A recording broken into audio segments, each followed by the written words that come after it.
Hey everyone, welcome back to our channel. Today we are going to be taking some time out of our busy days to have some of our questions answered. And if you're new here, hello, my name is Autumn. We here on this channel discuss current events and things that are happening around our country and other countries as well. We like to dive into things. I do have a Patreon channel. The link is in the description box below.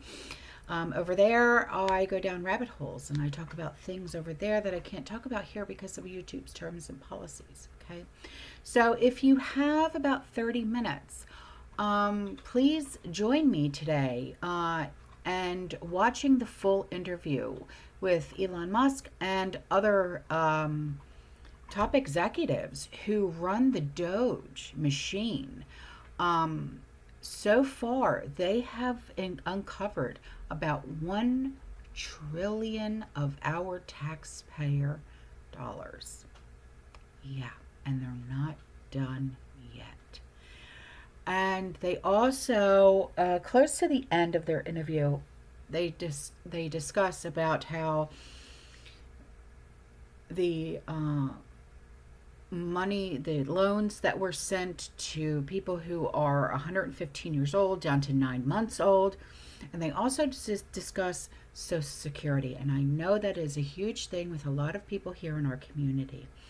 And please do not fret, okay? Because that is not going anywhere. If anything, you guys are going to be seeing more in your Social Security checks, okay?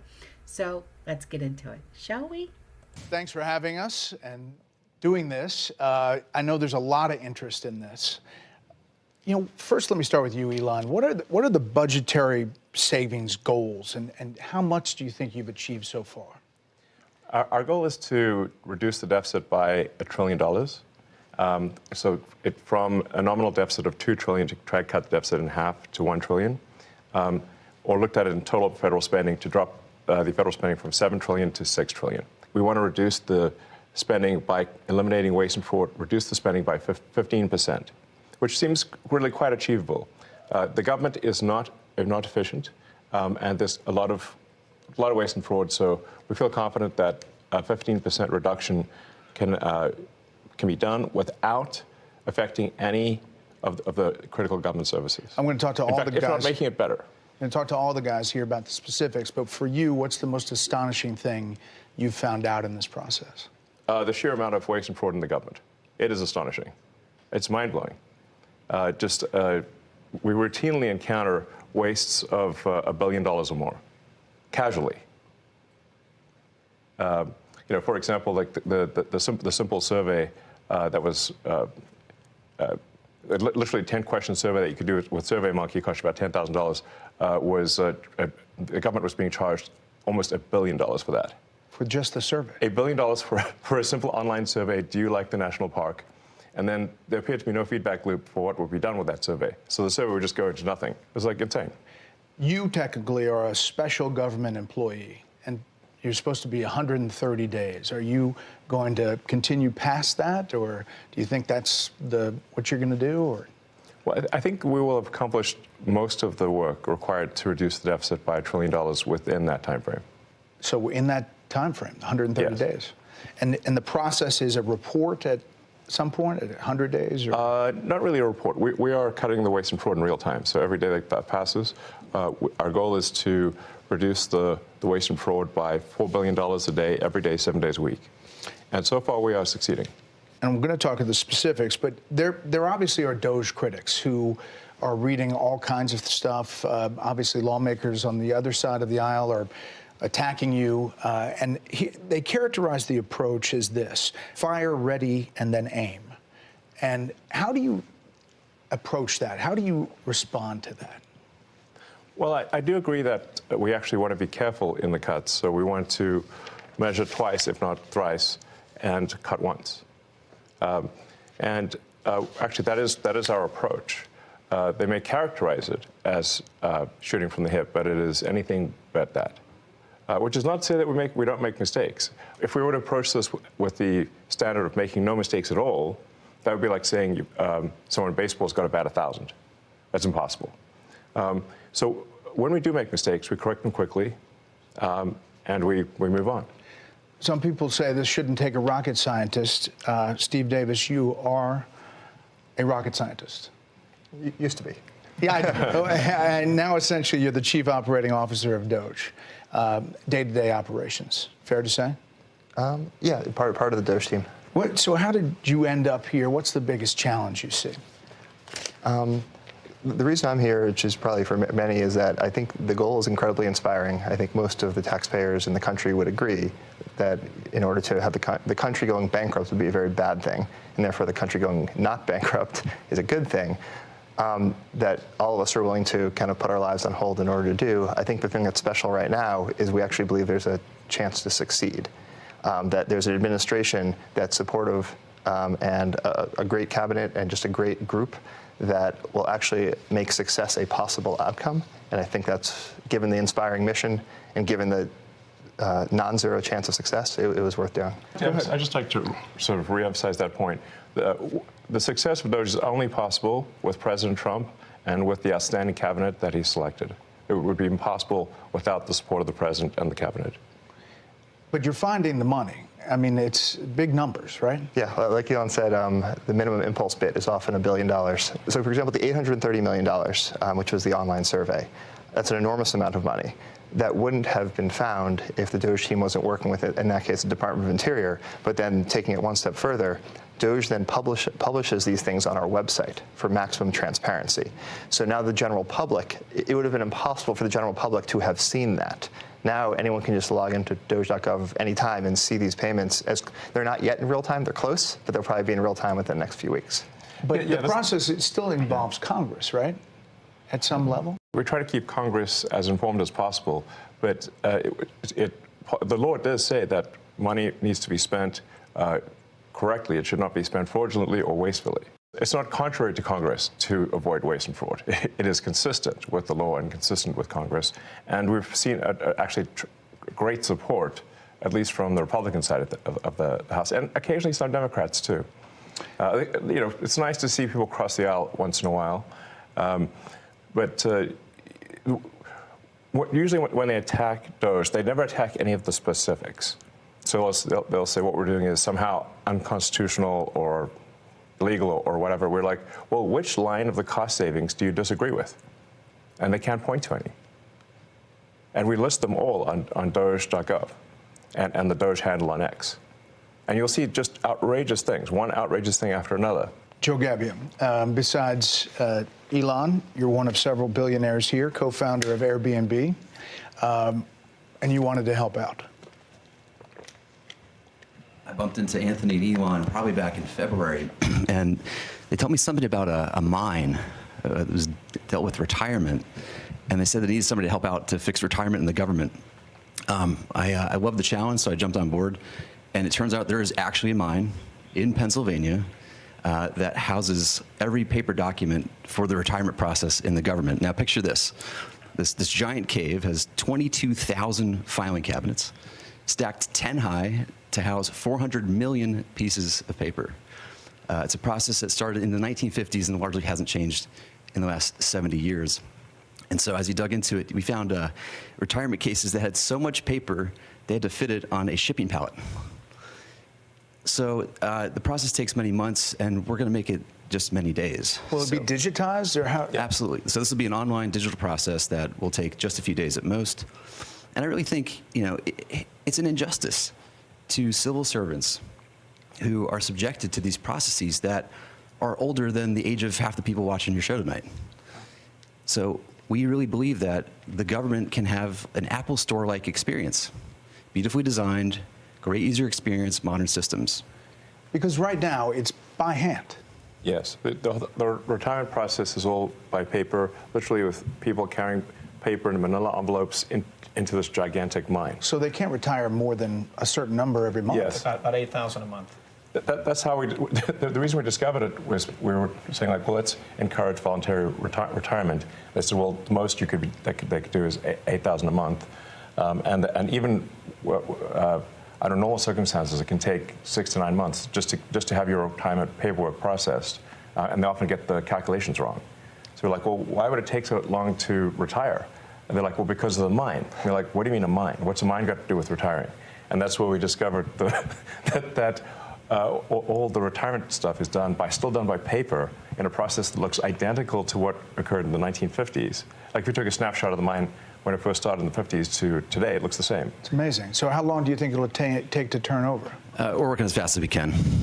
Probably next couple of months we'll have this overhauled. And I really think, again, like, why are we subjecting our federal workers to processes that they actually have to go through a training just to retire from the government? There's a whole training program that people have to go through in order to retire. I think we can do better for them. Aram Moganasi, Doge engineer. You go into these places, one of the more than a dozen engineers, first people to go into the agencies and view the computer data sets.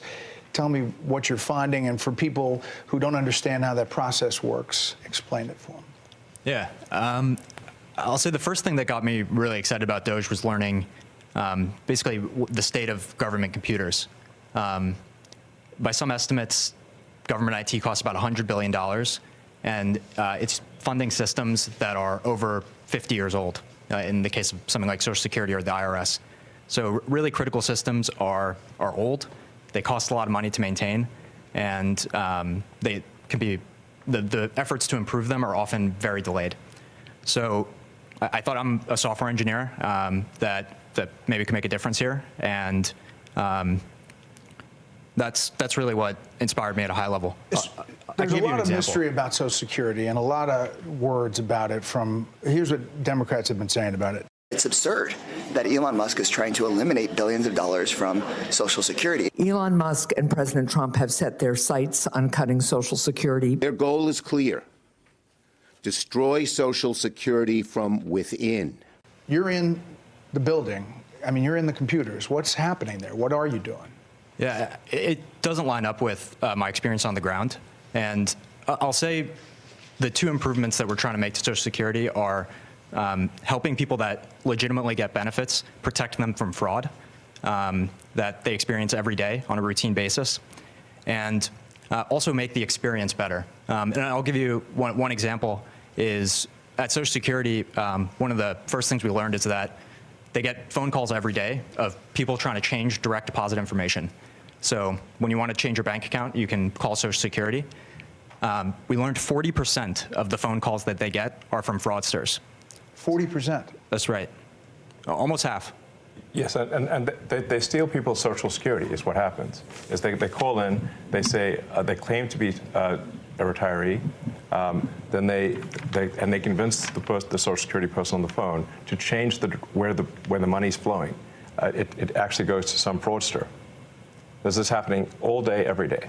And then somebody doesn't receive their Social Security. It's because of all the fraud loopholes in the Social Security system. How do you reassure people that what you all are doing is not going to affect their benefits? No, in fact, what we're doing will help their benefits. Legitimate people, as a result of the work of Doge, will receive more Social Security, not less. I want to emphasize that. As a result of the work of Doge, legitimate recipients of Social Security will receive more money, not less money. All right. I want to emphasize that point and let the record show that I said this, and it will be proven out to be true.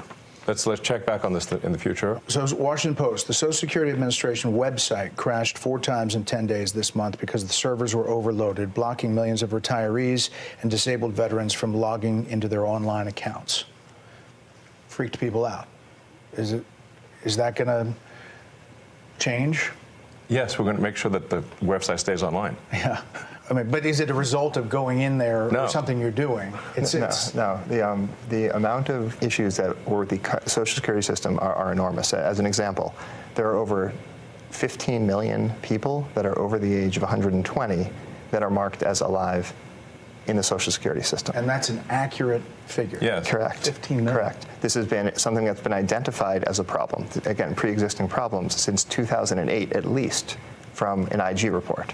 So there were some great people working at the Social Security Administration that found this, 2008, and nothing was done. And so 15 to 20 million Social Security numbers that were clearly fraudulent were floating around that can be used only for bad intentions. There'd be no way to use those for good intentions. And so one of the things the Doge team is doing is carefully and very methodically looking at those and making sure that any fraudulent ones are eliminated. Brad Smith, working at HHS, and obviously another element is Medicare and Medicaid, NIH. What are you finding? Yeah, well, I'd say there's a couple of things we're really committed to in our work at HHS. Number one, making sure we continue to have the best biomedical research in the world. And number two, making sure, which President Trump has said over and over again, that we 100% protect Medicare and Medicaid. But there's a lot of opportunity. So if I take NIH as an example, today, if you're an NIH researcher and you get a $100 grant at your university, today you get to spend 60 of that and your university spends 40 of that. The policy that we're proposing to make is that you get to spend 85 of that and your university spends 15. So that's more money going directly to the scientists who are discovering new cures. Another example at NIH is today they have 27 different centers. They got created over time by Congress, and they're typically by disease state or body system. There's 700 different IT systems today at NIH. 700 different IT systems. IT software systems. And they can't speak to each other. And so they don't talk to one another. They have 27 different CIOs. And so when you think about making great medical discoveries, you have to connect the data. Time out. You said 27 different chief information officers? Correct. And most of them are non-technical. So there's a lot there. There's a lot of opportunity. It will make science better, not worse. And when I say that our job is tech support, I really mean it. Yeah. We have to fix the computers. If the computers can't talk to each other, you can't get research done. If the computers can't stay online, people won't receive their Social Security. So what we have here are a bunch of failing computer systems that are preventing people from receiving their benefits, that are preventing people from preventing research from happening, that are extremely vulnerable to fraud, and we're fixing it. And does that include AI? Does that include kind of changing the system overall? That's, I guess, what people are afraid of, is they don't know what this is all looking like, and is it going to affect me in the long term? It's going to affect them. It's going to affect people very positively. So the changes that we're doing here will ensure the solvency of the American government, of the United States of America. This is what we're trying to do: is ensure that people do receive their benefits in the future, and you can only receive your benefits if the country is operating in a healthy and competent way. Anthony Armstrong.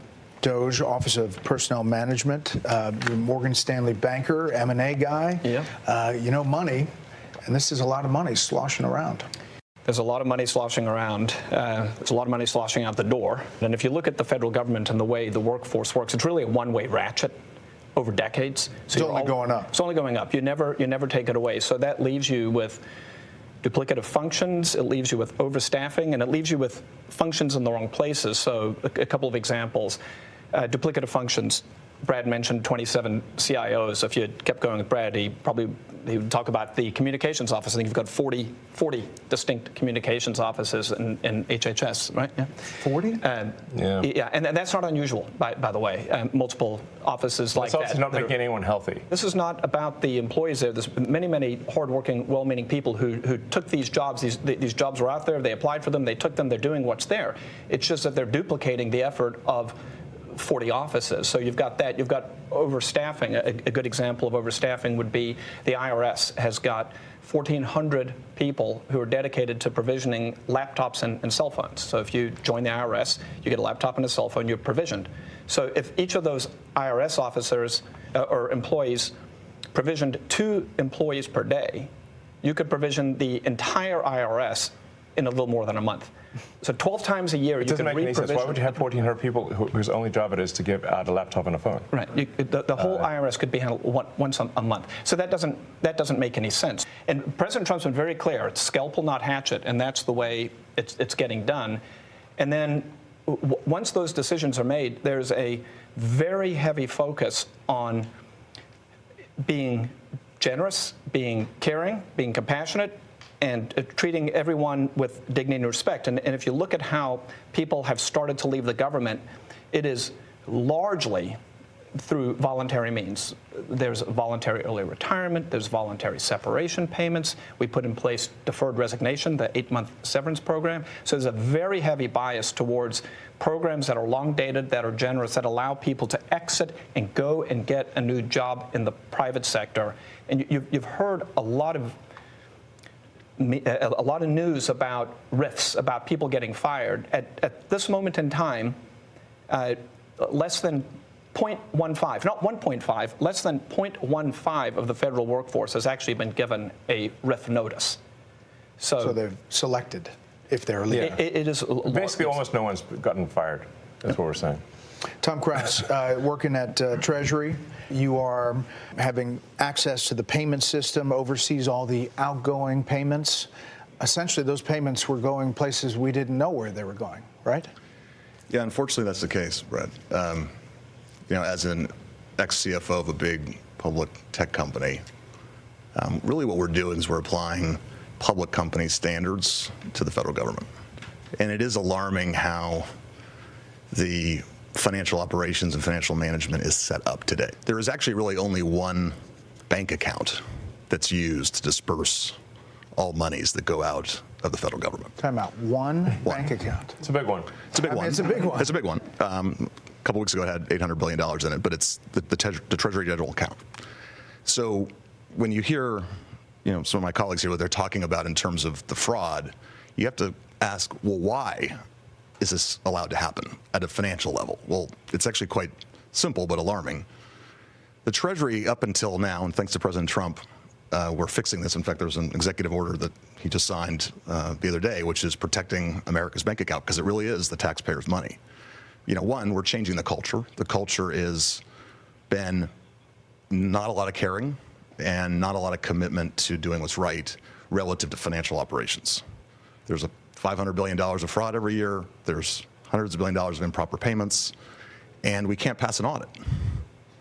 The consolidated financial report is produced by Treasury, and we cannot pass it on. We have material weaknesses. What that means is that if I was a public company CFO, I would effectively be removed. I couldn't file financial statements. I couldn't issue securities, which of course we depend on. Can't pass an audit. Right. The federal government cannot pass an audit. It's impossible. In fact, in order to pass an audit, you need the information necessary to pass an audit. You need to have the payment codes, you need to have the payment explanation, and you need to have a person you can contact to understand why that payment was made. None of those things were mandatory until just recently, just a few weeks ago. In fact, maybe last week? Yeah, we're serving 580 plus agencies. And up until very recently, effectively they could say make the payment and Treasury just sent it out as fast as possible. No verification. And so what we're doing is what any household would do. But imagine you're a household, you have a bank account, everyone has an ATM card connected to that account, everyone has a checkbook connected to that account. It's not just your children, it's not just your parents, it's your in-laws, it's your extended family, and they all can go to the account and disperse funds. No questions asked, no justification, no verification. Tyler Hassan, Interior Department, you're a former oil company CEO. You're reviewing contracts before they're approved for funding. What are you finding?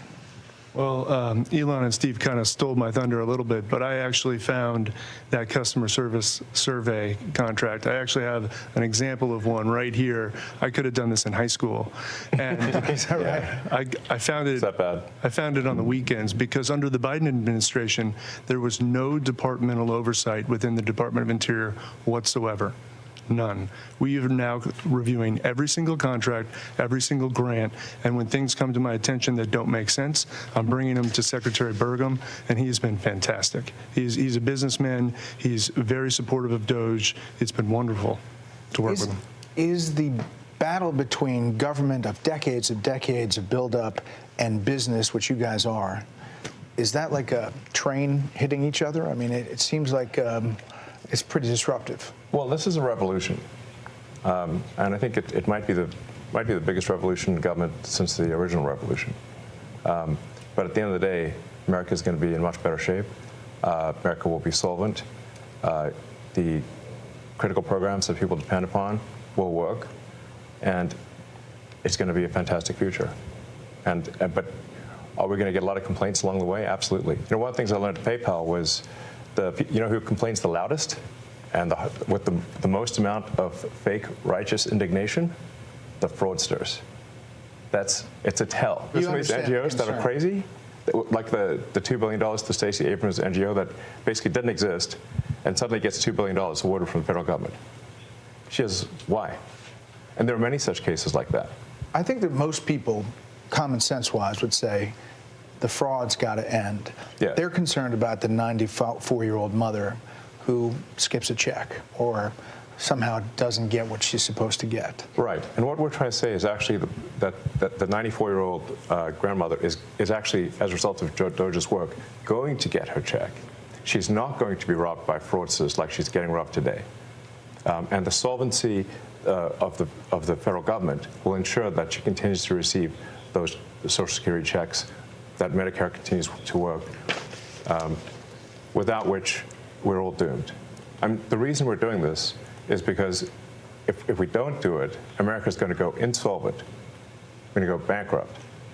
And nobody's going to get anything. Why are you guys all doing it? I mean, you can pipe up, but you don't have to be here, right? I mean, you don't have to be doing this. I have blessed with 4 beautiful children, my wife and I. But we have a real fiscal crisis, and this is not sustainable.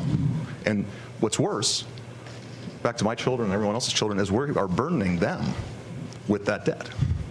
And it's only going to grow. Steve, there's not a lot of hierarchy here. You guys are kind of all approaching it in different, silos, but with the same kind of goal, right? I mean, this is really Silicon Valley, private sector colliding with government. Yeah, exactly. And we're headed in a bad path, but the chance of success exists. And just the one that just is in my head right now, which is a fairly mundane one, but I think is very illustrative, is credit cards. There are in the federal government around 4.6 million credit cards for around 2.3 to 2.4 million employees. This doesn't make sense. Right. And so one of the things all of the teams have worked on is we've worked with the agencies and said, do you need all of these credit cards? Are they being used? Can you tell us physically where they are? I hope they're getting frequent flyers. Actually, on a different note, the rewards program the federal government has is actually not very good. That's a whole other... It's a negotiation. Sure, yeah, exactly. But so far, the teams have worked together, and they've reduced it from 4.6 million to 4.3 million. So we're taking it easy. But clearly there should not be, more.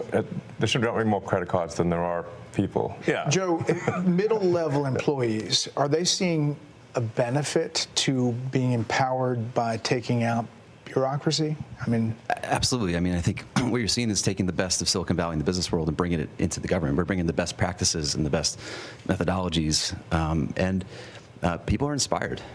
Right, especially on the retirement process, which I can speak to. They've been trying to modernize and get off of paper since early 2000s, very unsuccessfully. Every attempt has gone over budget and been canceled because it hasn't been successful. And so, I showed up and I feel like I'm here because it's an interesting problem. We can use design to solve it and good engineering, and really create a better experience for everybody. We're talking about elementary financial controls that are necessary for any company to function. So, like, if the federal government, if a commercial company operated the way the federal government does, then it would be immediately go bankrupt. It would be delisted. The officers would be arrested. The changes we're putting in place will enable the federal government to pass an audit. It will enable taxpayers to know where the money is going and know that their hard-earned tax dollars are being spent well. The ways that the government is defrauded is that the computer systems don't talk to each other. So if the computer systems don't talk to each other, then you can exploit that gap, and fraudsters exploit that gap to take advantage. For example, there were over $300 million of Small Business Administration loans that has been given out to people under the age of 11. Well, actually, to add to it, it's $300 million under the age of 11 and over $300 million to over the age of 120. Definitely. Small business loans. Correct. Yes. The oldest American is 114. So it's safe to say if their age is 115 or above, they're fake. Or they should be in the Guinness Book of World Records. And we should not be giving out loans to babies. So The youngest recipient of a Small Business Administration loan is a 9-month-old, which is a very, very precocious baby we're talking about here. So obviously it was just fraudulent. And they do terrible things. They actually will see that a kid's been born. They will steal that kid's social security number and then take out a loan and leave that kid with a bad credit rating. There was literally a baby. The terrible things are being done, is what we're saying.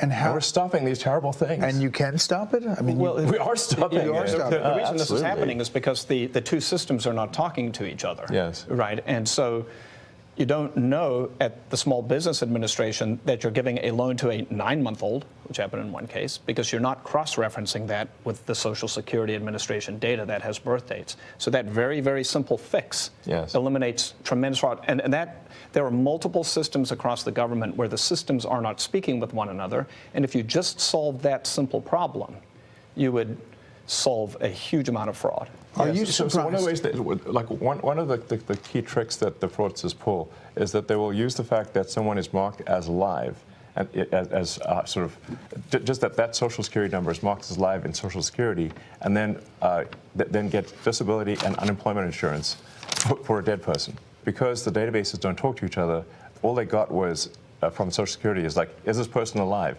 Yes, they're not alive. It's falsely marked. Person is falsely marked as alive in Social Security. But they didn't. But that person, a fraudster can now get unemployment and disability from a dead person. This is happening all the time at scale.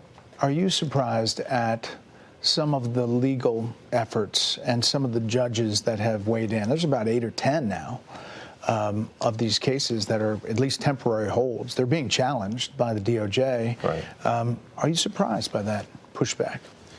Well, it's the D.C. Circuit is notorious for having a very far-left bias. And when you look at the people close to some of these judges, where are they working? Oh, they're working at these NGOs. Oh, they're the ones getting this money. Does that seem like a system that lacks corruption? It sounds like corruption to me. Last thing, do you guys all see this as a patriotic duty? I mean, is that really what this is about? It's essential. Very much I so. do, 100%. I was running 5 businesses in Houston, and I left that. I left great people to do this, and my wonderful wife said, go for it. And here I am. But I feel like this is me giving back to the country. If we don't do this, we're sunk. The ship, unless this exercise is successful, the ship of America will sink. That's why we're doing it. Well, gentlemen, I really appreciate the time today, and hopefully Well, I hope you guys enjoyed that as much as I did. It was very, very informative, and a lot of the answers that I was looking for were definitely answered. I'm not a Fox News watcher, but I definitely wanted to watch this because I wanted to see, first of all, who was on the panel. Okay. And I was surprised. I didn't know that the guy who invented, I guess you could say, Airbnb was on there. Also, you know, I knew Elon was going to be on there, but I didn't recognize any of the other faces. Did you guys? But, you know, I'm very happy with what I heard. What about you? All right, guys, I'm out of here. I will see you in the next one, okay? You stay safe, you stay positive, you keep prepping, and as always, fearless. Ciao.